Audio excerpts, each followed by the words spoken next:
Welcome back to Robinson's Automotive, toolsandtime.com. Back with you today with another fun-filled adventure. Can you believe it? The alignment rack is actually empty for once, but it won't be empty for long. But over on the two-post left, we have a Ford Edge. That one is getting tires and brakes all the way around it, plus an alternator. It's been sitting some time, so everything was frozen. In addition, it burned the belt off when the owner went to start it. The new owner, I guess the original owner passed away. It's getting passed down a generation, and they want to fix it up. Just get it to where we could drive it and see what else it might need. There's a lot of unknowns there. Then we have this GMC. That one we're going to jump on now. That one, the wipers are not working, not functioning, and it's here for us to take a look at it. I'm pretty sure I have it figured out, but it's probably the most common problem, and it's the second one this week if it is that problem. I'm pretty much at the end of my diagnostics, but I'm going to take you in there and kind of restart it for you. The 2011 Acadia. Let's confirm the customer's complaint. Keys on, wipers are not working. Everything else on the multifunction switch seems to be working fine, except for the wipers. We have it on and still nothing. So some of the preliminary test that I did was I came out here, I located the fuse for the wipers, which turns out to be this guy. This one has all twisted up in there, but the fuse is good, and I could confirm that by taking a test light, a scope on the rope,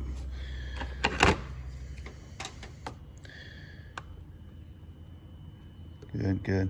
And what I do when I see a fuse like that too, I pull it up a little bit and I actually test each post. I've been burned by that before, guys. Believe it or not, this is fine. It's perfectly fine. So what I want to do next is get out a scan tool and see if we can see the inputs from the multifunction switch. All right, the scanner is all hooked up. We're connected to the vehicle. We want to go to body control module. We want to display data. We want to go to wipers and washer.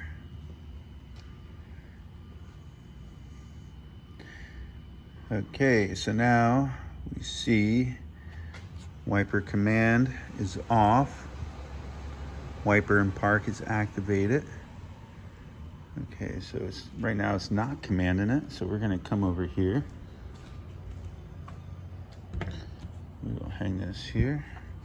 I'm going to turn the switch, see if anything changes. Oh, that's a turn signal. Sorry. I'm trying, bear with me. I'm running it through the motions. That should be high. I got no command, nothing. All right, no command, okay. So it's not gonna work too well, but why isn't it outputting? Let's go to function test. Now we wanna go to output controls. Let's go to wiper relay.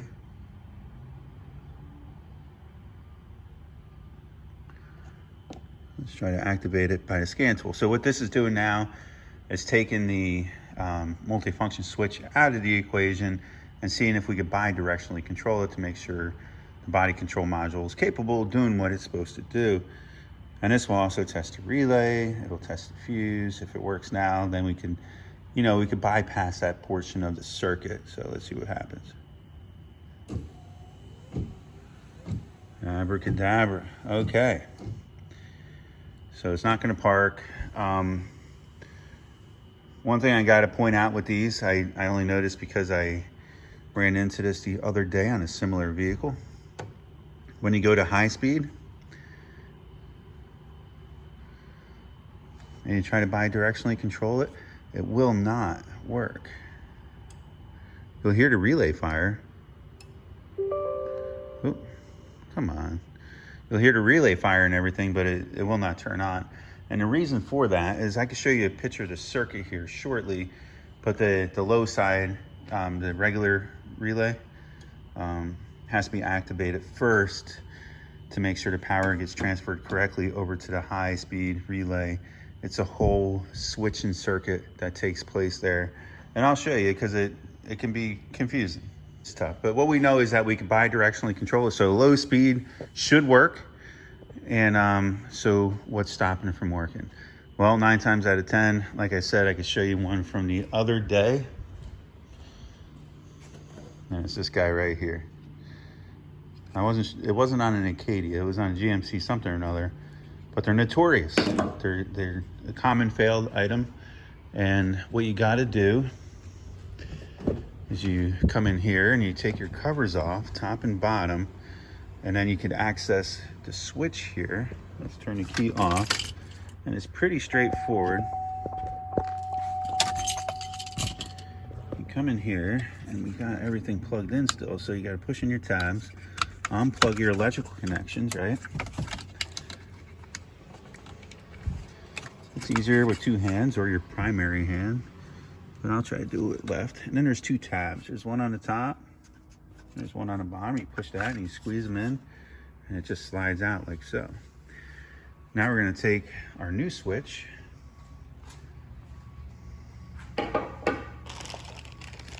which I got right here, because like I said, I'm already a step ahead, and I already did the diagnostics last night. I got out of here around 10 o'clock. Slide that in until it pops. We're gonna plug in the top. Make sure everything works before we put everything back together as well. So we're gonna plug these in. So far everything's clipping in nicely. Now we're gonna turn the key on.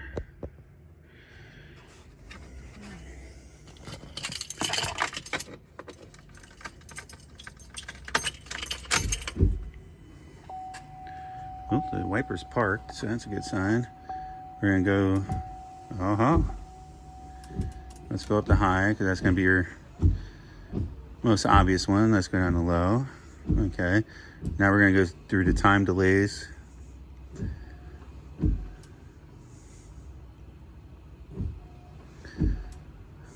I like to make sure every portion of the switch works. Another thing we can do, if you don't want to wait for it to go through everything like I'm doing here, because this can be time consuming, we could pull up the scan data and look at the actual inputs, right? And make sure everything is working and you're receiving that input to the body control module, right? So let's just turn that off. Let's make sure the washer works. Oh yeah, look at that. Let's make sure the turn signals work. High beams work. Okay, you want to make sure everything on that multifunction switch works before you put all this together, because that's the hardest part, is taking the column apart, right? So, since I like demonstrating the scan data, because the scan data is going to pretty much paint your picture and confirm your repair. Let's just show you, because a lot of people struggle with this when they're starting out in their diagnostics. Is using the data to lead you. All right, so I want to go to data. Remember, wipers and washers. Now we're going to come over here. Now, if this was giving us a different issue before, this is what we didn't see anything move, right? Before, when we ran it through. But this is what you should see. Right here is your wiper delay settings. So I'll turn it down. All right, so 1, it's constant. Now we're in 2, 3, 4, 5, low. Low is on, but the high speed is not active. Now we're going to go to high. And now you see that it's activated, low and high. So that's how it should work. So that's a known good. So you take and turn these off, make sure everything parks good. and everything parked just fine. So now I'm going to take and I'm going to put that steering column back together. That was just a quick video of how I went about diagnosing this. Pretty quick and straightforward. I'll also clip in a part of the wiring schematic that I went through earlier, and show you pretty much if you have a problem with the relays, what to look for and whatnot. Because there are going to be those times when it's not the multifunction switch. And these are some of the preliminary tests that you should check. And this is where we started. Whenever you see something in a dotted line, that means it's showed but not in its entirety. That means there's a lot more to it, but this is just a snippet of what we need to look at. So we come down here and we check this 25 amp fuse, right? We were good. Good. So from there, that 25 amp fuse is going to go up here and it's going to just sit here and hang out, right? It's going to hang out and until this relay is energized, right? Till this relay is commanded, and then this contact's going to switch over and it's going to supply power to this wire, right? When it's not supply power, you can see it's going to ground, and it's like a reference, right? I'm in my park, I'm off. So this is my off signal to you. I'm pulled to ground, if that makes sense. So that's its normal state. And it always applies ground. So our control side is actually positive. Okay, so we're gonna undo these, okay. So when we command this on, you know, it's gonna come off of this, it's gonna switch over here, and then it's gonna go down to this wire. So this wire is gonna now get power from that fuse that we were looking at earlier. It's gonna come down, come over here, and it's gonna go to the other relay. And that's where that other relay gets its power from. You see? If it doesn't have this power, you can switch this thing and fire this relay all day long. It's not gonna turn on. So anyways, as long as this relay is fired, it's gonna put power to pin 30. Going through its motions, this is its normal state when it's not in a high mode. So, okay, it's putting power here, power's traveling over, it's going through this relay, it's normally positioned, it's coming down.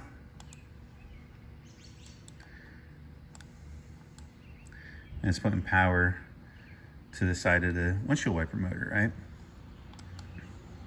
Easy peasy. That's how it works. Now, if you flip it to the high side, it's gonna take that power and flip it over here. It's going to remove it from here. And it's going to come down to the screen wire and flip it over here. So it's just like a different part of the motor that it's going to. All right. So that's how it works. So it needs to have both of these relays working in order for the high side to switch and even for the low side to work, right? Because it has to be able to complete this contact to put power down. So both of these relays, even though this is a speed control relay, need to be firing and functioning correctly in order for the wipers to even turn on. All right, so let's test this. And how would we test this? So let's go out to the relay center in its normal condition without turning the wiper switch on. We are gonna look to make sure this fuse is good. We'll check the power. We'll leave this relay in. We'll do all of our testing right here at the high relay, or the wiper speed control. And we'll look at, if you look at here in its normal condition,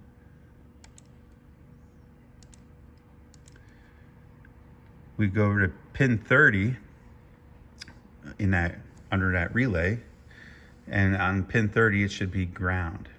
All right, and then when we activate this, pin 30 should switch over to positive. And then you know everything's good on this side. To make sure I had all my powers and grounds. So we'll take and pop this back open.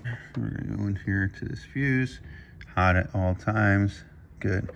Now this is the low relay, this is the high relay. So we're gonna pop out this one, and we're gonna locate pin 30. All right, now if we look on the back side of the relay, it pretty much has a schematic there too, but if we flip it over, we should be able to locate 30.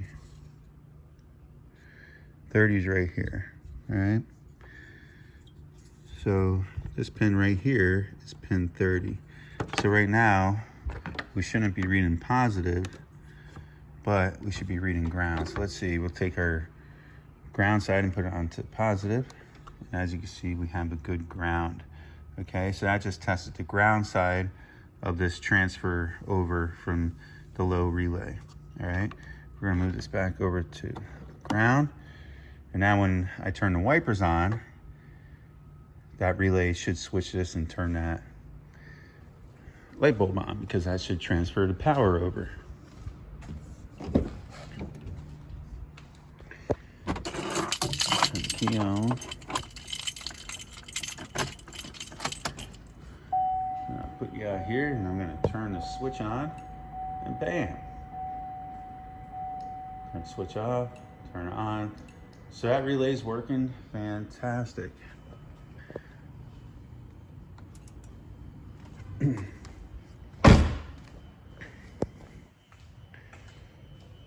So as you can see, this supplies ground and power, and it switches back and forth in order for that wiper motor to run. All right, so we take that back off. Once we plug this in, the wipers are gonna start rolling, start working. And that's pretty much the test I went through initially before making the call on the switch.